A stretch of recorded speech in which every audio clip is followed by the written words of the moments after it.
Salam saudaraku, apa kabarnya hari ini?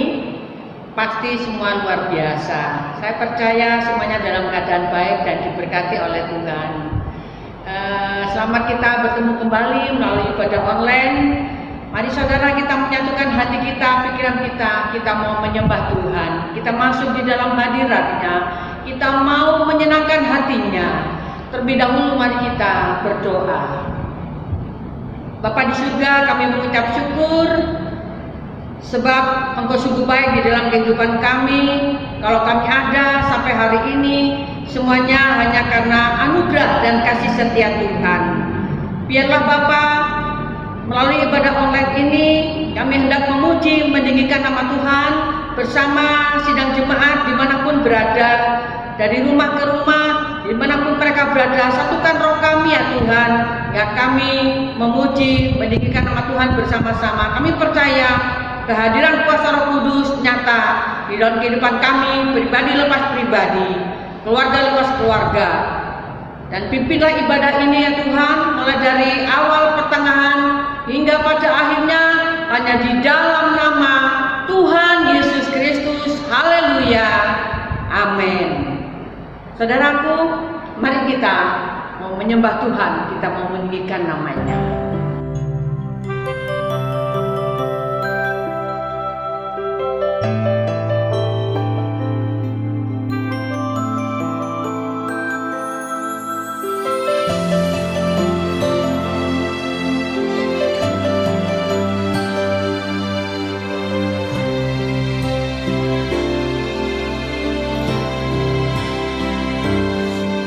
Yakin saat kau berfirman, ku menang saat kau bertindak. Hidupku hanya ditentukan oleh perkataanmu. Ku aman karena kau menjaga, ku kuat karena kau menopang. Hidupku hanya ditentukan oleh kuasa-Mu. Bagi Tuhan tak ada yang mustahil, bagi Tuhan tak ada yang tak mungkin. Mujizat-Nya disediakan bagiku, ku diangkat dan dipulihkannya.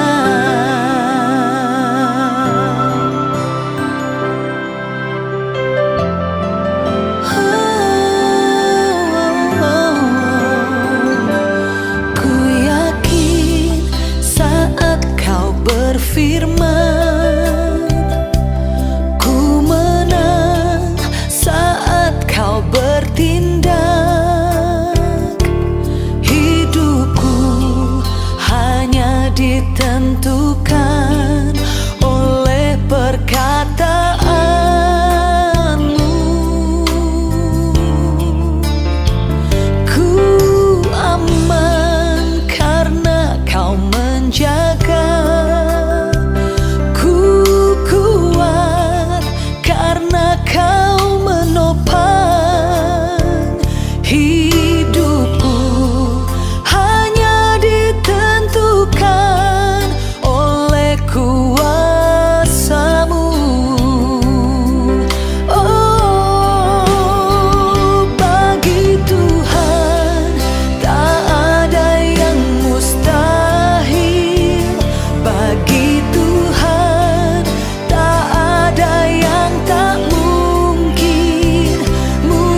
Saya percaya kita masih luar biasa. Amin.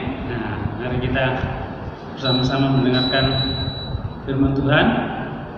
Pada pagi ini saya akan memberikan satu tema, hanya Yesus yang sanggup memberikan kehidupan yang kekal. Nah, saudara, di sini kita melihat kehidupan yang kekal itu hanya Yesus yang bisa memberikan dan bisa menjamin saudara dan saya menikmati kehidupan yang kekal. Nah, oleh sebab itu Yohanes mencatat seperti demikian di dalam Yohanes 14 ayat 6 yang berbunyi demikian, kata Yesus kepadanya, Akulah jalan dan kebenaran dan hidup. Tidak ada seorang pun yang datang kepada Bapa kalau tidak melalui aku. Dengan kata lain, saudara, saya ingin mengatakan kepada saudara, karena dialah yang mempunyai hidup, maka dia bisa memberikan kehidupan. Nah, saudara, secara logika saya ingin mengatakan kepada saudara, setiap orang yang memberi, apapun yang saudara akan berikan kepada orang lain, pasti saudara mempunyai lebih dulu. Kalau seseorang tidak mempunyai sesuatu, bagaimana mungkin dia bisa memberikan sesuatu kepada orang lain? Nah, saudara, demikian juga dengan bagaimana Tuhan Yesus akan memberikan hidupnya kepada setiap orang yang percaya kepadanya, jikalau dia tidak mempunyai kehidupan. Nah, di sini Yesus membuktikan bahwa Ia telah bangkit dari kematian dan hidup, naik ke surga, maka Dia menjadi satu-satunya jalan supaya saudara dan saya mempunyai kehidupan yang Allah anugerahkan kepada kita. Tidak seperti manusia, saudara. Manusia hidup bergantung dengan lingkungannya, bergantung dengan alam semesta. Saya berikan contoh. Jika manusia tanpa udara, tanpa makan, tanpa minum, tanpa cahaya, kira-kira bagaimana manusia? Saya percaya manusia akan mati. Nah, namun Tuhan berbeda. Tuhan Yesus tanpa alam semesta, tanpa saudara dan saya, tanpa segala sesuatu yang ada di dunia ini, di dalam alam semesta ini, Dia tetap adalah Allah yang hidup. Jadi Dia dengan kata lain tetap hidup karena Ia mempunyai hidup di dalam dirinya sendiri dan tidak bisa mati. Nah, itu sebabnya saudara, betapa masuk akal kalau Tuhan Yesus adalah satu-satunya jalan yang bisa memberikan kehidupan kekal. Kenapa setiap orang percaya kepada setiap orang percaya dan sekarang Dia menyediakan tempat yang pasti di dalam kerajaan surga? Mengapa kita tidak mau mempercayai perkataannya? Betapa salahnya kalau kita tidak mau mempercayai perkataan dan firman Tuhan yang menyediakan tempat bagi saudara dan saya, yang mampu satu-satunya pribadi yang memberikan kehidupan kekal. Saya akan bacakan Yohanes 1:14-1-4 yang berbunyi demikian, ayat 1. Yohanes 14 ayat 1, janganlah gelisah hatimu, percayalah kepada Allah juga kepadaku. Jadi saudara, kita dituntut untuk percaya kepada Tuhan Yesus karena memang Dialah satu-satunya jalan kebenaran dan satu-satunya orang yang bisa memberikan kehidupan bagi saudara dan saya. Yohanes 14 ayat 2 mengatakan, di rumah Bapakku banyak tempat tinggal. Jika tidak demikian, tentu aku mengatakannya kepadamu. Sebab aku pergi ke situ untuk menyediakan tempat bagimu. Ayat 3, dan apabila aku telah pergi ke situ dan telah menyediakan tempat bagimu, aku akan datang kembali dan membawa kamu ke tempatku, supaya di tempat di mana aku berada, kamu pun berada. Ayat yang keempat berbunyi demikian, dan kemana aku pergi, kamu tahu jalan ke situ. Nah saudara, sekarang kita melihat satu kebenaran yang Allah katakan, seharusnya kita mau mempercayainya. Sekarang kita sadar bahwa Tuhan Yesus itulah satu-satunya jalan yang bisa membawa saudara dan saya sampai kepada Bapa. Nah saudara, saya ingin katakan sekali lagi, sebelum dan sesudah Yesus, Tidak pernah ada seorang pun, bagaimana besarnya orang tersebut, bagaimana luar biasa dan hebatnya orang tersebut, berani mengatakan bahwa dirinya adalah jalan kebenaran yang bisa memberikan kehidupan yang kekal. Tidak ada satupun pribadi yang berani mengatakan demikian, kecuali Tuhan Yesus sendiri yang mau mengatakannya. Dengan kata lain, berarti apa yang telah dikatakan Tuhan Yesus adalah benar-benar sesuatu yang luar biasa. Nah saudara, sekarang ada orang yang mengatakan juga, Pak Paulus, bukankah jalan menuju ke Roma itu banyak? Nah saudara, saya akan menjawab, sebab surga bukan seperti tempat di bumi ya, yang dapat dicapai melalui jalan yang bervariasi. Sebab surga itu hanya miliknya Tuhan Yesus, bukan seperti alamat di bumi yang bisa dicapai dari berbagai jalan yang bervariasi. Nah saudara, surga itu memang milik Tuhan Yesus, jadi hanya dialah satu-satunya yang bisa membawa kita ke dalam kerajaan surga. Jadi tidak tepat kalau hal itu dipakai di sini. Nah saudara, sekali lagi saya katakan, hanya Yesuslah dialah yang memiliki kerajaan surga, maka dialah satu-satunya yang mempunyai hak untuk memberikan kehidupan dan membawa saudara dan saya ke dalam kerajaannya. Nah saudara, sekarang pertanyaannya, dan sekarang kita juga menyimak lagi perkataan-perkataannya dan firman-Nya yang hidup. Karena firman-Nya itu hidup, orang seperti apakah yang layak menerima anugerah kehidupan yang kekal? Nah ini saudara yang penting buat saudara dan saya. Bagaimana saudara dan saya dan orang-orang lain yang percaya yang layak menerima kehidupan supaya kita menikmati apa yang dijanjikan oleh Tuhan. Nah mungkin ada beberapa hal yang kita lakukan ya, tapi mungkin berbeda dengan pemahaman kita.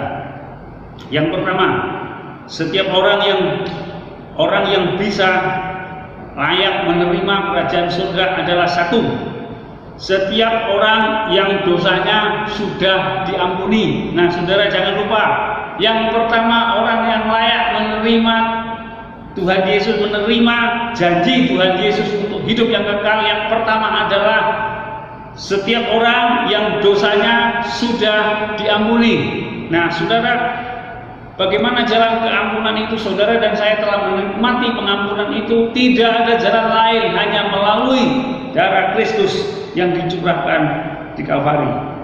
Nah saudara, tidak ada jalan lain kecuali setiap orang yang mau merendahkan diri dan percaya bahwa darahnya yang tercurah di atas salib Golgota itulah yang menyucikan dosa-dosa kita.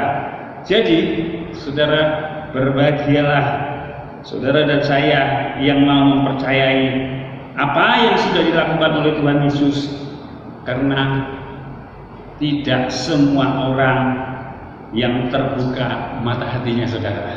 Ada banyak orang yang menolak jalan yang Tuhan sediakan.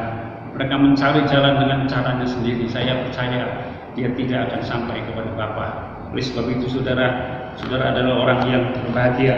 Sehingga Mazmur 32 ayat 1 berbunyi demikian yang ditulis oleh Mazmur Daud. Ya, saya akan bacakan bagi saudara. Mazmur 32 ayat 1. Berbahagialah orang yang diampuni pelanggarannya, yang dosanya ditutupi.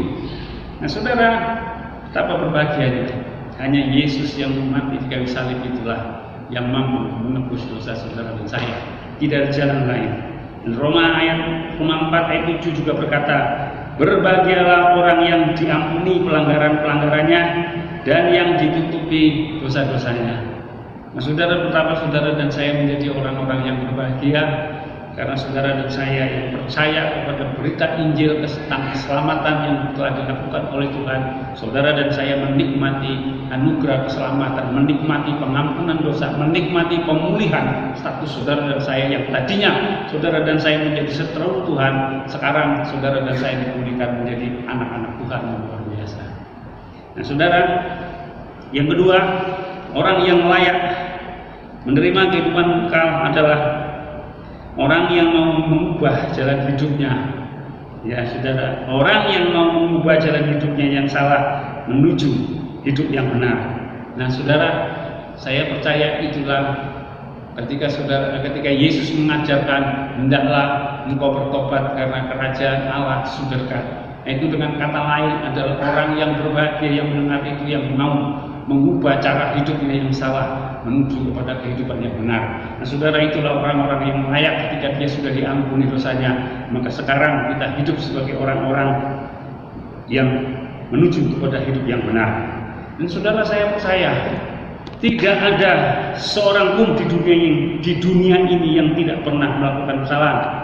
Namun berbahagialah orang yang menyadari dan kesadarannya yang telah dibangkitkan oleh firman Allah mendorongnya menjadi orang benar. Nah saudara, berbahagialah ketika saudara dan saya didorong oleh kebenaran Allah untuk menjadi orang benar. Saudara dan saya bukan orang yang memiliki kebenaran dalam hidup ini. Saudara dan saya cenderung menjadi seorang orang-orang yang tidak taat, orang-orang yang memberontak kepada Allah. Tetapi mari pada sore ini kita belajar bahwa kita menyadari kita memerlukan Tuhan, memerlukan firman Tuhan untuk mendorong saudara dan saya untuk menjadi orang benar. Nah, saya berikan contoh saudara. Ketika mari kita baca dulu 2 Samuel 12 ayat 13 yang berbunyi demikian. Lalu berkatalah Daud kepada Nathan, aku sudah berdosa kepada Tuhan. Dan Nathan berkata kepada Daud, Tuhan telah menjauhkan dosamu itu, engkau tidak akan mati. Nah saudara, ketika satu kisah ini mengisahkan ketika Daud juga orang yang berdosa dan berbuat salah, walaupun dia dekat dengan Tuhan.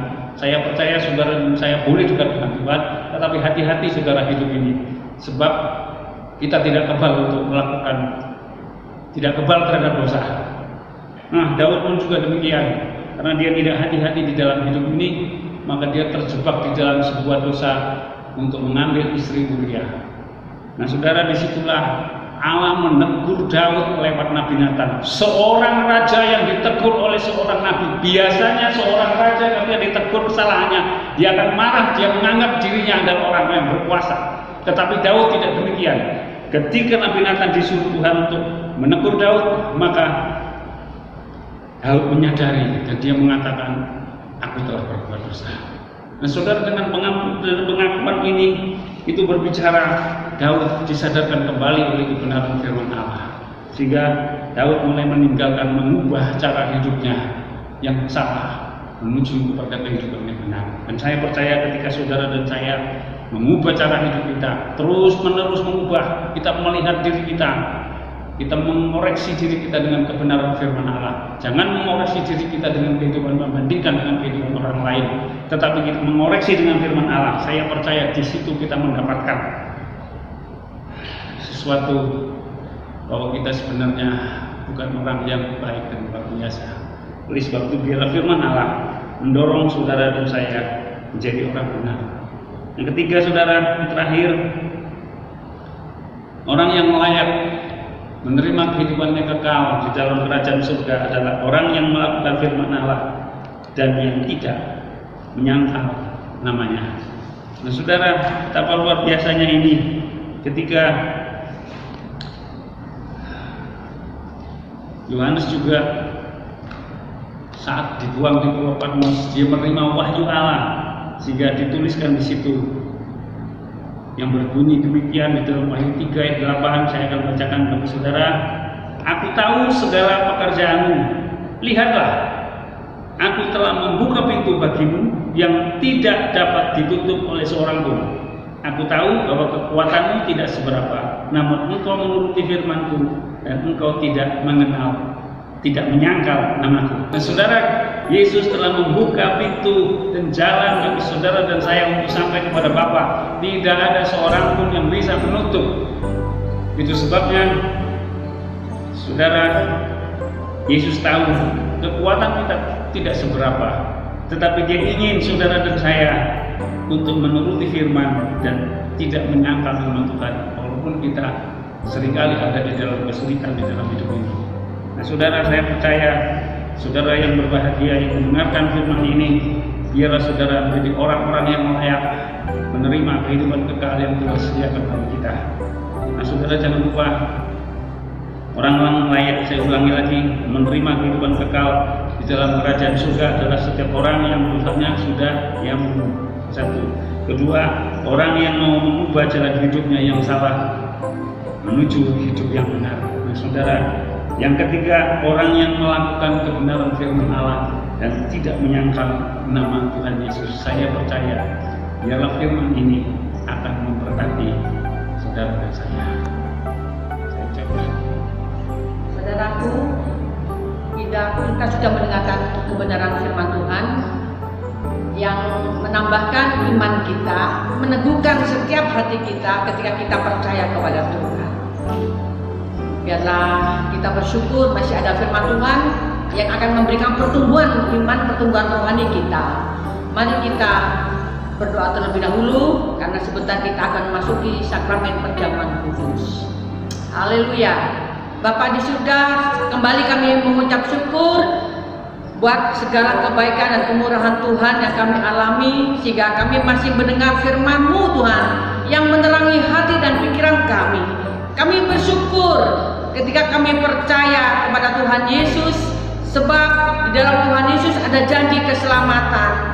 Biar kami memelihara iman kami dengan teguh, walaupun apa yang sedang kami alami dan melewati setiap persoalan, setiap pencobaan yang terjadi di dalam hidup kami, biarlah kami tidak menyangkal nama Tuhan. Biarlah kami semakin mempercayai bahwa Engkau juru selamat kami dan pelepas kami. Bapa, terima kasih. Kami berdoa berseluruh sidang jemaat Tuhan, dimanapun berada, Kau akan merawat Tuhan. Berikan mereka pertumbuhan iman, pertumbuhan rohani yang baik ya Tuhan. Jika ada anak-anak yang sakit, Tuhan akan melawat, akan memberikan kesembuhan hanya di dalam nama Tuhan Yesus. Yang lemah imannya Tuhan, Engkau kuatkan kembali. Yang susah, berikanlah penghiburan. Dan yang kekurangan, pasti Tuhan akan mencukupkan apa yang menjadi keperluan setiap kami. Kami bersyukur Bapa, apapun yang menjadi masalah dan pergumulan kami percaya kami bisa melewatinya bersama Tuhan Yesus yang sanggup menolong kami. Persiapkan setiap hati kami ketika kami akan menerima sakramen perjamuan kudus. Sucikan dan kuduskanlah, ampuni kami akan segala salah dosa kami, supaya kami layak Tuhan mengikuti sakramen perjamuan kudus. Kami menyerahkan hanya di dalam nama Tuhan Yesus kami sudah berdoa. Haleluya. Amin. Ya, saudara, mari kita menyiapkan diri kita, menyiapkan hati kita untuk masuk dalam sakramen kudus. Saya akan berdoa sebelum kita masuk dalam sakramen kudus. Bapa yang di surga, kami mengucap syukur. Biarlah perjamuan kudus pada pagi ini akan mengingatkan kami supaya hidup kami terus menerus berbaru dengan kebenaran firman. Dan kami mempercayai segala janji-janji Tuhan, sebab Engkau adalah Allah yang mengasihi kami. Oleh sebab itu ampuni hati kami Tuhan, seperti kami juga mengampuni setiap orang yang bersalah kepada kami. Kiranya perjamuan kudus ini membawa kami lebih dekat lagi kepada-Mu. Dalam nama Tuhan Yesus Kristus kami mengucap syukur. Haleluya. Amin. Saudara, kita akan mengangkat roti kita di tangan kanan. Saya akan membacakan ayatnya. Dan ketika mereka sedang makan, Yesus mengambil roti, mengucap berkat, memecah-mecahkannya, lalu memberikannya kepada murid-muridnya dan berkata, "Ambillah, makanlah, inilah tubuh." Di dalam nama Tuhan Yesus Kristus kita akan makan roti ini.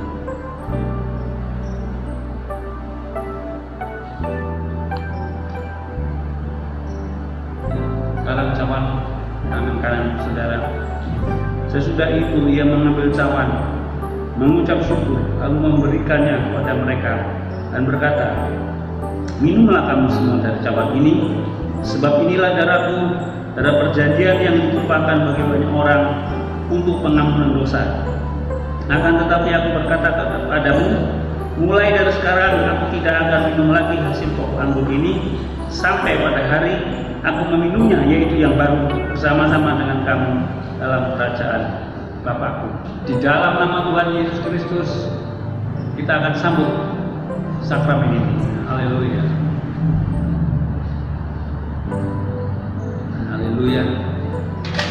Haleluya. Terima kasih Tuhan, Engkau Allah yang baik. Biarlah sakramen kudus ini akan membawa hidup kami lebih dekat kepadamu. Di dalam nama Tuhan Yesus Kristus kami mengucap syukur. Kurang sesuatu apapun. Sekarang saudara kedua tanganmu saudara, pulanglah dengan damai sejahtera Allah yang melimpah-limpah di dalam hidupmu, dan kekuatan Allah yang melimpah-limpah akan menjadi kekuatan di dalam kehidupan saudara dan saya. Berkat-berkatnya yang melimpah-limpah akan memelihara kehidupan saudara dan saya mulai hari ini sampai Maranatha.